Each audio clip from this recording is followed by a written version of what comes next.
talking about Blake Snell winning the Cy Young Award, but likely, at least as far as we know, not returning to the Padres. Who was it?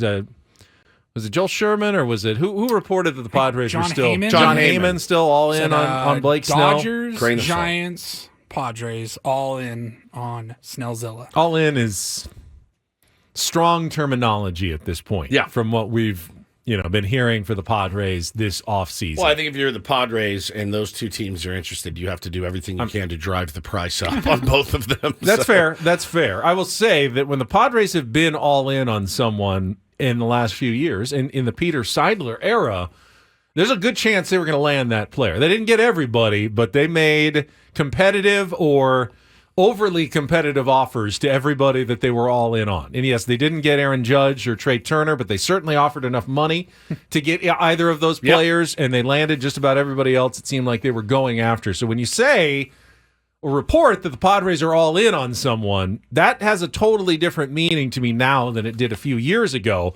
What I'm hearing, we haven't heard the Padres are all in on anyone at this point in the offseason. No, like literally, that's the first one I've heard. That Blake Snell is the only guy that they're all in on right now. In fact, we've heard quite the opposite, that they're looking to unload pieces. John Heyman, I believe, is also the only one that said he doesn't see Juan Soto getting moved. So I don't know what kind of magic mushrooms John Heyman is on this offseason, but I'm assuming there are probably some. Most of those national writers are always on the Padres hater mushrooms, though, so it's Pretty nice much to see one at least on the Padres are still doing stuff bandwagon for a change. Blake did say yesterday, talking with baseball writers after picking up their Cy Young honor, that what he's looking for in free agency is a team that can help him continue to be the best version of himself, and a team that is set up to win for years to come, presumably the length of whatever contract he's going to sign. Doesn't want to sign a 5-year deal somewhere with a team that has a rebuilding plan in the next 2 seasons. I totally understand that, and it kind of got the wheels turning. Like, so what organizations fit that mold for Blake Snell? Because there's a bunch of them out there. The question is, do the Seattle Mariners, the one that we've always speculated about, where Blake is from, where he lives, is that a team that you can say is built to win for years to come? When they have they made one playoff brief appearance 2 seasons ago, came up short like the Padres did this past season, have certainly some promising players, but you're playing in a division with the Houston Astros and now the Texas Rangers. And, the Angels have Ron Washington, so they say they're going to chase down. Ron said they're going to chase down the rest of the West, so you kind of got them. Sweet. Are the Seattle Mariners a team that satisfies Blake's requirement of set up to win for years to come? I don't know if they are or not. I certainly honestly check don't. the first box, I think, right? Be the best version of himself.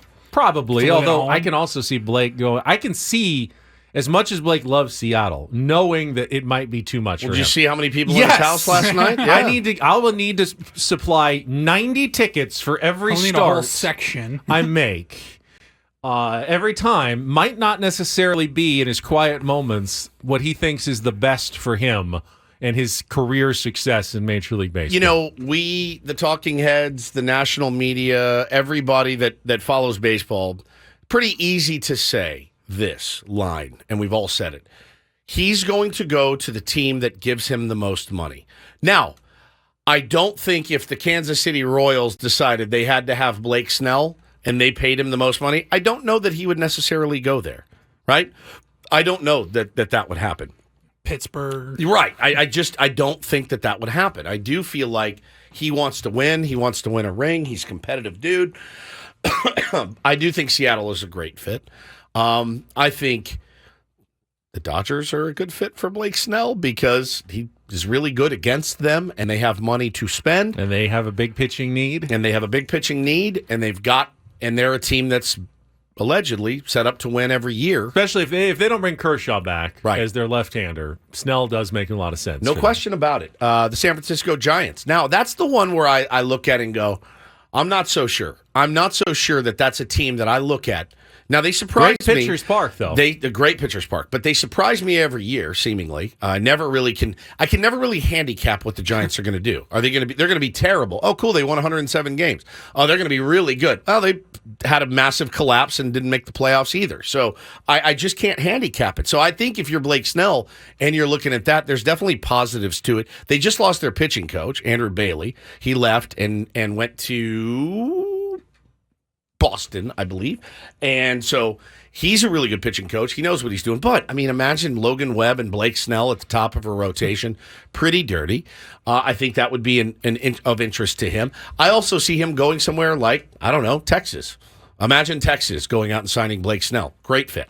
Great fit for him. So Arizona would be a really good fit for him as well. So I think my gut tells me he probably stays somewhere along the West Coast. But that's not necessarily true, man. If the Phillies throw a ton of cash at him. I know Tampa Bay is generally not thought of because of their cheapness. If somehow they got out from under the Wander Franco deal, and there has been some rumblings that they're trying to do so because of the, obviously the legal issues with Franco, that maybe they would want to spend some of that money on pitching in a Blake Snell. I tend to doubt it, but you can see Blake. It satisfies. He knows he gets the best out of himself, and they usually are a setup for winning in Tampa Bay. So it may satisfy those requirements. Yeah, people in the chat saying, look, the M's have a surplus of starting pitching, and they do. They're one of the teams mentioned. What they need is Juan Soto. They need Juan Soto. And the Padres need pitching. There's a reason why those two clubs have been connected in speculative trade talks in something that could possibly work if the Padres were dealing Juan Soto. And trust me, Bryce Miller, Brian Wu. Jerry DePoto would love nothing more than to go to another trade with A.J. Preller after what he did in the last one. So I'd be a little bit leery of that one if I was A.J. Preller. You'd have to get a ton back for a one-year rental. Now, Seattle, though, is one of those teams where I don't know that Juan Soto is going to sign long-term in Seattle. I don't know that they're going to want to pay him long-term in Seattle as well. So that needs to be taken into consideration. But I'm ready for the chips to start falling. I'm ready for some of these guys to sign so we kind of get an idea of who's going where and then what's left. Benwood's talking about the Blake Snell, and I see in the chat, I saw on social media yesterday after watching Blake, and a lot of his family members still wearing Padres gear. Yeah, that was cool. The City Connect, his brother, I think. I wouldn't read too much into that as a statement about where he's going in the future. That was his team this year. He is celebrated as a Cy Young winner for the San Diego Padres and will be all time. Yep. It makes a lot of sense that people were wearing. Now, if Blake Snell was still wearing his Padres jersey, maybe you read a little more into it. But the family, obviously, their Snell gear right now is Padres gear.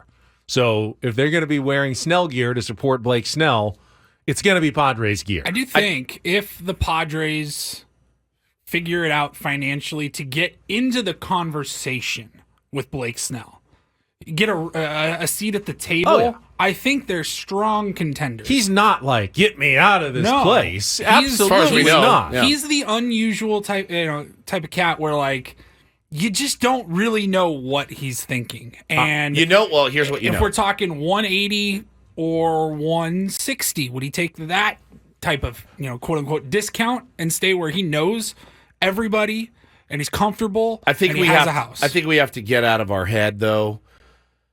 I hear it a lot. I hear it a lot in this town. I hear it a lot on the radio of the hometown discount. I mean, there are very few Tony Gwynns out there. There just are very, very few of them. And, you've got guys that are loyal to their team. We have one working here at this station. That's true. Tony Gwynn Jr., that's true. But he went to multiple teams, right? So there's very few guys. Like, if you paid me $50,000 more to move to St. Louis, I wouldn't do it. If you paid me $500,000 more to move to St. Louis, I probably wouldn't do it. I love it here. So it's different in baseball, man. Like, that guy's just going to go out and do his job every fifth day. He wants a chance to win a ring. I don't know how he genuinely feels about this organization and where they're headed. Because with all of the smoke from this offseason, if I were a current Padre player, how would you feel right now if you were a current Padres player? I think that's I'd feel great if Peter Seidler sat me down and told me what the plan was and that we're good. And now, of course, That can't happen anymore. So there are going to be a lot of questions and unknowns, even for the players, especially for free agents like Blake Snell this offseason. I mean,